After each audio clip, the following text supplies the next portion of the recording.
Hi friend, आज की इस वीडियो में हम माइक्रोस्कोपी को स्टार्ट कर रहे हैं। यानी कि जो आपका बीएससी फर्स्ट सेमेस्टर है, बीएससी फर्स्ट सेमेस्टर से हमने दो वीडियोज अपलोड की कंटिन्यू, जिसमें हमने आपको वैदिक एंड हेरिटेज के बारे में बताया। एक वीडियो जो हमने कंट्रीब्यूशन ऑफ इंडियन साइंटिस्ट जो थे, अरविंद खुराना हो गए, इसके अलावा बीरबल साहनी हो गए, एम एस स्वामीनाथन हो गए, इन सब साइंटिस्ट के कंट्रीब्यूशन क्या है बॉटनी में, इसको हमने डिस्कस कर दिया है।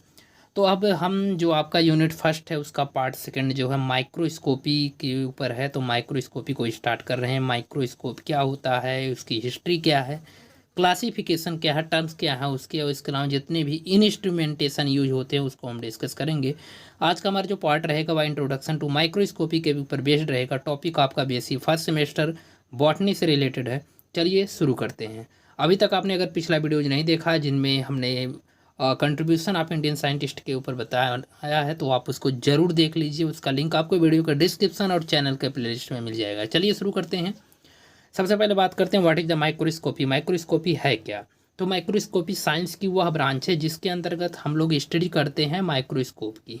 Science of investigating small object using microscope, यानी कि ऐसे ऑब्जेक्ट जिनको अपनी हम नग्न आंखों से नहीं देख सकते, उस ऑब्जेक्ट को मेजर करने के लिए हम लोग माइक्रोस्कोप का यूज करते हैं। देखिए, माइक्रोस्कोप एक प्रकार का इंस्ट्रूमेंट है जिसका यूज हम स्मॉल ऐसे ऑब्जेक्ट ऐसे जिसको हम अपनी नग्न आँखों से नहीं देख सकते, जिनको बिना माइक्रोस्कोप से नहीं देखा जा सकता, उन चीज़ों को देखने के लिए हम माइक्रोस्कोप का यूज करते हैं। ठीक है। इसके अलावा माइक्रोस्कोप की ओरिजिन की बात कर ली तो माइक्रोस्कोप की ओरिजिन जो हुई है वो ग्रीक भाषा से हुई है। माइक्रोन का मतलब होता है स्मॉल, और इस स्कोपियन का मतलब हो टू लुक, यानी कि देखना, यानी कि स्मॉल चीज़ों को देखना, छोटी चीज़ों को देखना ही माइक्रोस्कोप के जरिए देखा जाता है। माइक्रोस्कोप की डेफिनेशंस की बात कर लें तो an instrument to view the object too small to be seen by naked eye, यानी कि ऐसे इस इस इंस्ट्रूमेंट ऐसा इंस्ट्रूमेंट जिसको हम लोग यूज करते हैं विदाउट नेकेड आइज, जिसको हम नहीं देख सकते, बिना बिना उस मशीन को, बिना उस इंस्ट्रूमेंट्स के, बिना इस इंस्ट्रूमेंट्स के हम अगर उस ऑब्जेक्ट को नहीं देख सकते, तो जिस ऑब्जेक्ट को हम देखने के लिए उस इंस्ट्रूमेंट्स का यूज करते हैं उसे हम लोग माइक्रोस्कोप बोलते हैं। तो माइक्रोस्कोप एक ऐसा इंस्ट्रूमेंट है जिसका हम लोग यूज करते हैं व्यू टू ऑब्जेक्ट, यानी कि ऑब्जेक्ट को देखने के लिए, small to be seen by naked eye, जिसको हम लोग अपने खुली आंखों से नहीं देख सकते, उसको हम देखने के लिए अपने नेकेड आइज से नहीं देख सकते, उस चीज़ को देखने के लिए माइक्रोस्कोप का यूज करते हैं। थोड़ा सा हमने बाईलैंग्वेज को लेकर चलने की कोशिश किए हैं, लेकिन फर्दर स्लाइड में अगर आपको फिगर्स वगैरह सब चाहिए बिल्कुल पीपीटी पे, तो वहाँ पर संभव नहीं पाता। यहाँ पर हम कहाँ पर फिगर लगाएंगे और कहाँ पर आपको हिंदी में देख कर आएंगे। तो कोशिश कीजिए धीरे धीरे चीज़ों को समझने की। वैसे कोशिश कर रहे हैं आपको हिंदी में भी चीज़ें प्रोवाइड किया जाए। तो चलिए आगे हम बढ़ते हैं। इतनी बातें हो गई व्हाट इज़ द माइक्रोस्कोपी, यानी कि माइक्रोस्कोपी है क्या और माइक्रोस्कोप की डेफिनेशंस क्या है। चलिए आगे बढ़ते हैं। माइक्रोस्कोप के अगर हम कुछ यूजेज की बात कर लें कि यानी कि माइक्रोस्कोप का यूज क्या होता है टिश्यू के एनालिसिस के लिए, यानी कि जो हमारे टिश्यू, जो हमारे ऊतक होते हैं, उनको एनालिसिस करने के लिए, उनका स्टडी करने के लिए, एग्जामिनेशन फॉरेंसिक एविडेंस, ऐसे एविडेंस जो फॉरेंसिक एविडेंस हैं, जो क्रिमिनल कुछ एविडेंसेज मिले हैं, जैसे कहीं क्रिमिनल केसेज हो जाते हैं तो वहाँ से जो चीज़ें मिलती हैं, किसी सेल का टुकड़ा मिल गया, कहीं पर किसी का ब्लड मिल गया, तो उसका हम लोग मेजरमेंट करने के लिए हम लोग माइक्रोस्कोप का यूज करते हैं। फर्दर उसी से इन्वेस्टिगेट किया जाता है कि हाँ किस पर्टिकुलर पर्सन का या ब्लड है या टिश्यू है। इसके अलावा studying role the proteins in cell, यानी कि प्रोटीन्स का क्या रोल है इन सेल में, इसका स्टडी करने के लिए स्टडी द एटॉमिक स्ट्रक्चर का स्टडी करने के लिए भी हम इस माइक्रोस्कोप का यूज करते हैं। कुछ बेसिक यूजेज हैं जिसको आपको जानना चाहिए माइक्रोस्कोप की। आगे बढ़ते हैं। अगर हम टाइप्स ऑफ माइक्रोस्कोप की बात कर लें, यानी माइक्रोस्कोप जो होते हैं कितने टाइप के होते हैं, तो माइक्रोस्कोप मेनली अगर देखा जाए तो माइक्रोस्कोप जो होते हैं वो दो टाइप्स के होते हैं। एक सिंपल माइक्रोस्कोप होता है और दूसरा होता है कंपाउंड माइक्रोस्कोप। देखिए, सिंपल माइक्रोस्कोप ऐसा माइक्रोस्कोप होता है जिसमें ओनली ए सिंगल लेंस, जिसमें एक सिंगल लेंस प्रेजेंट हो, नो कॉम्बिनेशन ऑफ लेंस, उसमें लेंस का कोई कॉम्बिनेशन ना हो, एक सिंगल लेंस हो, उसे हम लोग माइक्रोस्कोप बोलेंगे। उसी सिंगल लेंस के नीचे आप रखेंगे अपना स्पेसिमेन, उसके बाद फिर उसको ऑब्जर्व करेंगे। अगला जो है कंपाउंड माइक्रोस्कोप है। कंपाउंड माइक्रोस्कोप में आपको दो या दो से अधिक लेंसेज का कॉम्बिनेशन देखने को मिलेगा, इसलिए उसे हम लोग कंपाउंड माइक्रोस्कोप के नाम से जानते हैं। तो ये बातें हो गई कुछ माइक्रोस्कोप की टाइप्स की। चलिए हम थोड़ा क्लासिफिकेशन को देख लेते हैं। क्लासिफिकेशन आप माइक्रोस्कोप की बात कर लिया जाए तो क्लासिफिकेशन जो है माइक्रोस्कोप का वह मेजर किया गया क्लासिफिकेशन जो है, जो इसका है, इसको थोड़ा सा एडजस्ट करना पड़ता है। माइक्रोस्कोप की अगर हम क्लासिफिकेशन को बात कर लें तो माइक्रोस्कोप का जो क्लासिफिकेशन है, पहला सिंपल माइक्रोस्कोप है और दूसरा जो है कंपाउंड माइक्रोस्कोप है। सिंपल माइक्रोस्कोप जैसा कि हमने बताया कि इसमें किसी प्रकार का दो लेंस नहीं होता, एक ही लेंस रहेगा और उसी लेंस के नीचे आपको अपना स्पेसिमेन रखना है और वहाँ से उसको ऑब्जर्व करना है। कंपाउंड माइक्रोस्कोप में आपको दो या दो से अधिक लेंसेज का कॉम्बिनेशन देखने को मिल जाएगा, जैसे आप फिगर में आप देख सकते हैं, ये कंपाउंड माइक्रोस्कोप है। अगला जो है वह सिंपल माइक्रोस्कोप के बाद कंपाउंड माइक्रोस्कोप का फर्दर यहाँ पर क्लासिफिकेशन किया गया है, light microscope and electron microscope. Light microscope की अगर बात कर ली जाए तो लाइट माइक्रोस्कोप ऐसे माइक्रोस्कोप होते हैं जिसमें नीचे लाइट लगी होती है। ये फेज कंट्रास्ट भी हो सकते हैं, फ्लोरेंसिक हो सकते हैं, डार्क फील्ड हो सकते हैं, ब्राइट फील्ड हो सकते हैं, ये सब इसके टाइप हैं। अगला जो आपका इलेक्ट्रॉन माइक्रोस्कोप है, इलेक्ट्रॉन माइक्रोस्कोप का यूज है फर्दर जो आपकी एटॉमिक रिसर्चेज वगैरह होती हैं वहाँ पर उसका यूज किया जाता है फॉर द स्कैनिंग, ट्रांसमिशन, कॉनिकल्स इन सब में, कॉनफोकल इन सब में इसका यूज किया जाता है। जैसे जो एटॉमिक रिसर्च इसमें क्या करते हैं कि हम लोग इसमें वेव्स का, इसमें इलेक्ट्रॉनिक वेव्स जो होती है माइक्रोवेव, उसके ट्रांसमिशन से फर्दर एटॉमिक रिसर्चेज वगैरह में इन सब का यूज करते हैं इलेक्ट्रॉनिक माइक्रोस्कोप का। आगे बढ़ते हैं फर्दर, हम इसको थोड़ा सा और देख लेते हैं कि माइक्रोस्कोप जो है वह किस तरीके से क्लासिफाइड किया गया है। तो माइक्रोस्कोप को अगर हम सिंपल को कट कर दें तो सिंपल माइक्रोस्कोप के अलावा आपके पास लाइट माइक्रोस्कोप है। लाइट माइक्रोस्कोप आप देख सकते हैं, ये पूरा सिस्टम जो है लाइट माइक्रोस्कोप का है। और इसके अलावा अगर हम फेज कंट्रास्ट लाइट माइक्रोस्कोप के बाद अगर हम दूसरे माइक्रोस्कोप की बात करें तो ये इलेक्ट्रॉन माइक्रोस्कोप है। इलेक्ट्रॉन माइक्रोस्कोप थोड़ा सा आप देखेंगे साइज में थोड़ा सा बहुत बड़ा होता है, इसको रखने के लिए प्रॉपर प्लेस चाहिए।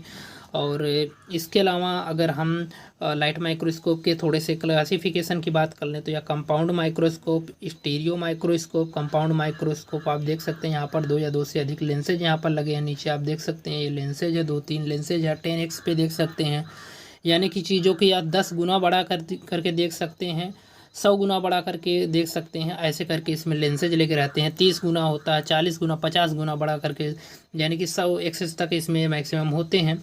आगे जो है आपका ये जो कंपाउंड माइक्रोस्कोप है, कंपाउंड माइक्रोस्कोप जो है ए फाइन इस लेंस इस specimen of required light Passage through the specimen, image appear 2D, यानी कि 2D इसमें इमेजेस देखने को मिलेंगे। इसके अलावा होल सा part of the specimen can be view, यानी कि पूरे पार्ट को आप देख सकते हैं, जैसे बैक्टीरिया वगैरह को आप देखेंगे पूरा अगर होल पार्ट तो 3D इमेज के जरिए वह दिखता है। अगला जो आपका स्कैनिंग माइक्रोस्कोप जो कि इलेक्ट्रॉन माइक्रोस्कोप का एक पार्ट है, whole part can specimen can be view, यानी कि पूरे पार्ट को हम लोग उसको देख सकते हैं। Electron bounce off the surface and are detected, पूरा इसमें इलेक्ट्रॉन का वो रहता है तो इससे 3D इमेज भी निकल सकती है। इसके अलावा ट्रांसमिशन इलेक्ट्रॉन माइक्रोस्कोप में एक फाइन, जितने भी फाइन सेक्शन रहेंगे सब इसमें नहीं मिल जाएंगे, क्योंकि इलेक्ट्रॉन्स के पास आउट होने पर ये बनता है। इसमें 2D इमेज वगैरह इसमें देखने को मिलता है। इमेज जो रहता है वो ग्रे स्केल रहता है, बट कलर्ड लेटर उसके बाद फिर कुछ एक बार टाइम के बाद वो कलर्ड हो जाता है। तो ये माइक्रोस्कोप का एक बेसिक क्लासिफिकेशन है जो कि आप देख सकते हैं। नोट्स वगैरह चाहिए तो बना सकते हैं इसका। फर्दर अगर आप हैंड रिटन नोट्स वगैरह चाहते हैं तो आप हमसे डायरेक्टली जो नंबर चल रहे हैं स्क्रीन के नीचे वहाँ से कांटेक्ट कर लीजिए, वहाँ से हमसे इसका हैंड रिटन नोट्स भी ले सकते हैं। चलिए ब्रांचेज ऑफ माइक्रोस्कोपी की बात कर लें तो ब्रांचेज ऑफ जो माइक्रोस्कोपी है इसमें 2-3 माइक्रोस्कोप को हमने यहाँ पर थोड़ा सा एडवांस लेवल पर रखा है, जिसमें पहला जो है ऑप्टिकल माइक्रोस्कोप है, और दूसरा जो है इलेक्ट्रॉन माइक्रोस्कोप है। फर्दर जो स्कैनिंग या प्रोब माइक्रोस्कोपी है इसको बात कर लेते हैं। तो ये सब इमेज है, इमेज से आप देख सकते हैं ये आपका लाइट माइक्रोस्कोप हो गया, और इसके अलावा ये आपका स्कैनिंग प्रोब माइक्रोस्कोप है, और ये आपका इलेक्ट्रॉन माइक्रोस्कोप है। चलिए आगे हम एक एक को थोड़ा सा डिटेल करते हैं। लाइट व ऑप्टिकल माइक्रोस्कोप की यहाँ पर बात हो जाती है। पहले इसका यूजेज जो होता है, यूजेज मेनली होता है uses visual light for the visualization, यानी कि विजुअल लाइट चाहिए इसको फॉर द विजुअलाइजेशन के लिए। और इसमें यूज है माइक्रो ऑर्गेनिज्म, सेल, ईटीसी, इन सब का यूज किया जाता है। इसका टाइप जो है ब्राइट फील्ड माइक्रोस्कोप है, डार्क फील्ड माइक्रोस्कोप हो गए, phase contrast microscope, fluorescence microscope है, कॉनिफेकल माइक्रोस्कोप हो गए। ये इसके सब कुछ टाइप हैं। चलिए, ये सब इसके बेस हैं। यहाँ पर स्पेशली यहाँ पर कभी कभी इसमें लाइट भी लगी रहती है, अंदर से इलेक्ट्रिक रहता है तो इसमें लाइट लगी रहती है। वैसे लाइट माइक्रोस्कोप में मेनली आपको लाइट वगैरह देखने को मिलती है, लेकिन कुछ दिन यूज करेंगे तो उसके बाद इसकी लाइट बैटरी ख़राब हो जाती है, तो फिर फर्दर इसमें अडॉप्टर से चलाना पड़ता है इसको। चलिए आगे हम बढ़ते हैं इलेक्ट्रॉन माइक्रोस्कोप की तरफ। इलेक्ट्रॉन माइक्रोस्कोप क्या होते हैं? Uses electron beam for visualization, यानी कि इसमें करते क्या है, इलेक्ट्रॉन बीम का यूज करते हैं। जैसे यहाँ पर आप देखते हैं इलेक्ट्रॉन का कोई एक सोर्स है, इलेक्ट्रॉन बीम यहाँ पर जाएगी, उसके बाद कंडेंस होगी लेंसेज से, फिर कंडेंसर अपर्चर यहाँ पर है, फिर ऑब्जेक्टिव लेंस है, फिर यहाँ पर आप सैंपल रखेंगे तो फिर ऑब्जेक्ट लेंस पर पड़ेगा। फर्दर यहाँ पर फ्लोरेसेंट स्क्रीन पर आपको फिर प्रोजेक्ट लेंस के होते हुए यहाँ पर ये दिखेगा। तो ये काफ़ी लंबा प्रोसेस होता है और ये पूरा बहुत बड़ा सिस्टम होता है, पूरा मॉनिटर पे इसको देखा जाता है। इसमें ऐसे नहीं कि आँख लगा कर देखेंगे, ठीक है। तो ये suitable for the detail internal external cell structure, यानी कि इंटरनल और एक्सटर्नल सेल स्ट्रक्चर की स्टडी के लिए इस टाइप का माइक्रोस्कोप का यूज करते हैं। टाइप्स की बात कर लें अगर इसके, तो transmission electron microscopy, scanning electron microscopy, इसके सब कुछ टाइप हैं जो कि इलेक्ट्रॉन माइक्रोस्कोप के अंतर्गत आते हैं।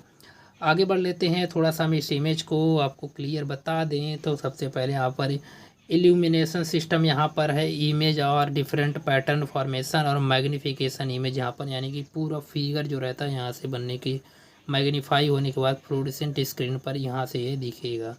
इलेक्ट्रॉन सोर्स पहले कहाँ से, एक इलेक्ट्रॉन सोर्स चाहिए, इलेक्ट्रॉन बीम यहाँ पर फिर आएगी, फिर कंडेंसर लेंस, ये सब दोनों कंडेंसर लेंस है, कंडेंसर अपर्चर यहाँ पर फर्दर यूज किए गए हैं। ऑब्जेक्ट यहाँ पर आपका रहेगा, ऑब्जेक्ट लेंस इसे बोलते हैं।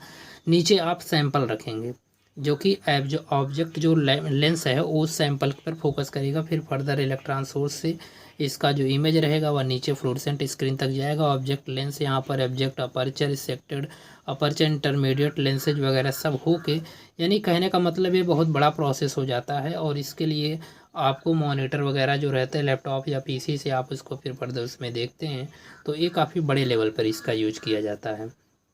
स्कैनिंग प्रोब माइक्रोस्कोप की बात कर लें तो ये यूज किया जाता है, use probe to scan specimen surface, provide surface topology details के लिए।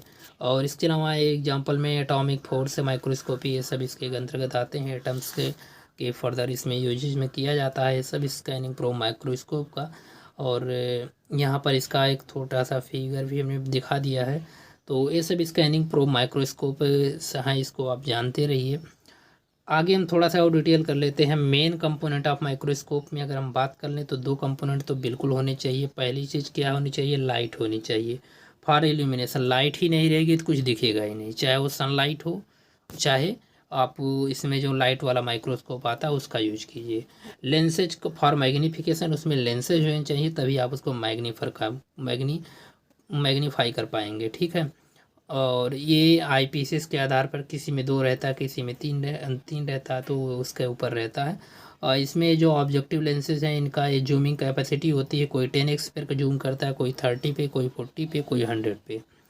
तो ये सब इसकी बात हो गई। ये कंडेंसर, ये डायफ्राम यहाँ पर इसका यूज किया गया है। कंडेंसर लेंस है यहाँ पर, यहाँ से फिर नीचे आप ये यहाँ से मैग्नीफाई करता है, यहाँ पर आप इसमें स्पेसिमेन रखते हैं, इल्यूमिनेशन का कार्य करता है। तो पूरी बात हो गई, ये कंपोनेंट है कोई माइक्रोस्कोप में।